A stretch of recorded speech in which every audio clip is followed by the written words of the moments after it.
Welcome to the Which Way Do You Eat Your Banana series of personal and management development audio guides. To subscribe or download episodes, visit www.think.gb.com. Hello, this is Gavin. This is the second in the Myers-Briggs podcast series. The first one was on extroversion and introversion. This one's on sensing and intuition. Now, in my life, I've always been a bit fluffy, a bit high level, I suppose, and I could never quite get those people around me who seem to insist on the detail and the evidence. And I did Myers-Briggs, and a few light bulbs went on, and I thought, is that what it is? We're just seeing the world from a different end of the telescope. Now, when I work with people and teams, it's this particular area where I guess people really do seem like they come from different planets. And because of this, they can struggle to get along. Whereas the reality is that if they understand how Myers-Briggs works, the sensing and the intuition, if they work well together, they can make sure they see the full picture. Because the sensing people will see the detail, the facts and the evidence, and the intuitives will see the longer ranging possibilities. Put that together, you have the perfect picture. So it's in the same format as last time, a bit raw and unplugged. I kind of quite like it. There is a part near the beginning where I ask the audience to do an exercise which takes a few minutes, so to save you being bored listening to pieces of paper being shuffled, I've just explained what's going on. So enough of me, it's time to hand over to me.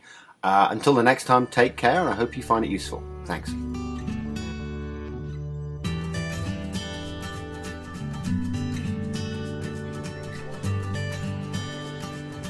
Okay, so let's go on to the next level now. Which is how you take in information, which in communication terms is quite important. And this is sensing or intuition. So you've got the format now. We're going to go to the next page, which is page probably 3, I would have thought. It's page 3. And you've got some traits on sensing and intuition. And just make a choice, and I'll give you some descriptions afterwards. If you're going to choose sensing, the letter you'll use will be S. If you're choosing intuition, the letter you'll use will be N. It's N. We don't use I because we use I for introversion. So it's N for introversion. The audience are shown a picture for 10 seconds and then asked to write down what they saw. People with a preference for sensing describe the facts and write a list of what they saw. People with a preference for intuition describe very little detail, focusing more on the interpretation of the picture. They are seeing the world from different ends of the telescope. The same picture, and people taking information in a different way. So can I explain what's going on? Because we do see the world from different ends of the telescope. Sensing is about the facts, the evidence, the here and now, what's real, what exists, what's happened in the past. And in order to make sense of something, they build up the detail. They see the trees. These are meant to be trees, by the way, little purple trees. They see the trees, and then they see the wood. They go, oh, look, those trees make a wood. So they see the detail first of all. So usually on that exercise, they'll do the facts, and then they might start getting a bit descriptive. Now, intuitive people see the world from a different end of the telescope. Okay? We had about 70% of sensing people in here, but okay, I don't want to offend you. Now, intuitives, they see a wood first of all, so they see broadly what something else is, and then they go, oh, that one's got some trees in it. Then they notice there are some trees there. Does that make sense? Yeah. What do you think happens when you have a sensing person going through all the details, finally getting to the big point of the picture? What do you think happens when you have a sensing person speaking to an intuitive type? Sorry, I didn't catch that. Husband and wife. Husband and wife. Yes, okay. What do you think the intuitives are making of that journey of the trees and the detail and all that kind of stuff? Boring. Sorry, boring? Boring. What do you want about? Just tell me roughly what it is. Yeah? Don't give me the details. I can't say it. What do you think sensing people make of this intuitive thing, which tends to be a bit bigger and broader? It's a bit like something else. A bit blue sky thinking. What do you think the sensing people make of that when an intuitive is going through that? Big. Sorry? Vague. Big. Vague. Oh, vague. Very, yeah, it is vague, yeah. Yeah, anything else? Sorry. Irritating. Usually it's kind of, can we get in the real world now, please? Not blue skies. What factually, what is the evidence to back up that stuff you're talking about? And in terms of the population of the UK, 50-50 split, we have more sensing people in here than intuitive. But UK about 50-50 split, so whoever works for you, there's a good chance you've got sensing, and there's a good chance you've got intuitive. When you have change, sensing people are usually looking for the facts, the evidence, and a reason for that change. What's happened in the past, and then take them through the steps on how they can get to the future.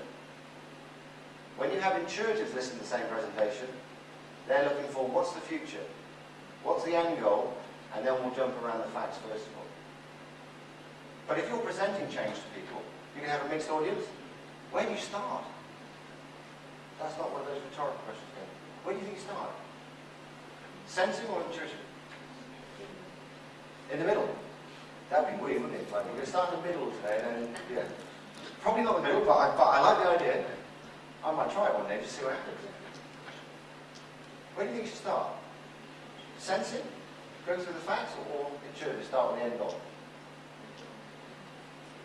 According to the Myers-Briggs research, world research, the best place to start is here. The end picture, the intuition. This is what it is. If you do that, and promise the sensing people you really go through the facts and details, they'll go with you.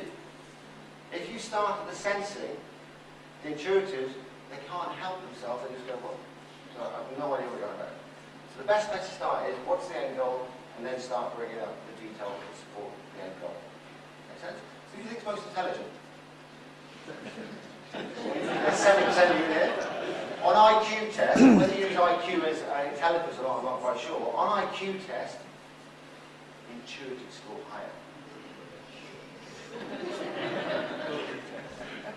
Now, that doesn't seem right, because this is not about intelligence. So when they did the research, they went, this is not right. So they tracked it back. Who do you think writes IQ test? It's intuitive. It's like, see the shape, turn on one leg, upside down, then what do you see? It's very, very intuitive. When they redid the research and gave sensing people some example questions, the scores are the same. There's no difference in intelligence. And people leave clues as well. Like celebrity chefs, Delia Smith. And you like watching Delia Smith cook? I do for some reason, I don't know why. Delia Smith cooking, she's very measured. I don't know her, but I'm guessing she's a sensing person. You watch her cook, it's the perfect boiled egg.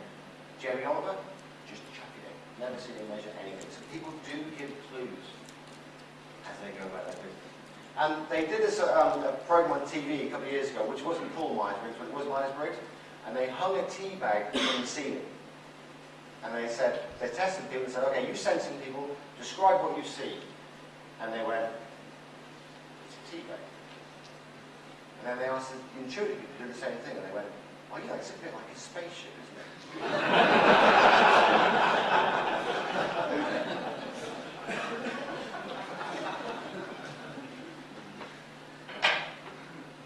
So, for me, the EI, and it's just my preference here, the EI and the SN are such important things for communication. Because they're so, especially the SN, because it's such a different way of looking at things. And, give you a little tip on life, if you are, let's say, intuitive like I am, that's why I write. To do the sensing stuff's hard work, I have to go left-handed. My background is financial services, which is very sensitive. What you do, instead of stressing yourself out by someone do the detail, you just work with someone who's different to you, and they'll do it for you. They'll write right-handed with you, and it's great. It's kind of cool. Collaboration. Whatever it might be. So use other people's types to help you out and give you some balance. Because whenever you see something, you only see half the picture. You'll only see the facts and details, or you'll see the weird stuff. If you combine it together, you'll probably see the full picture. So let's rattle through. Page 4.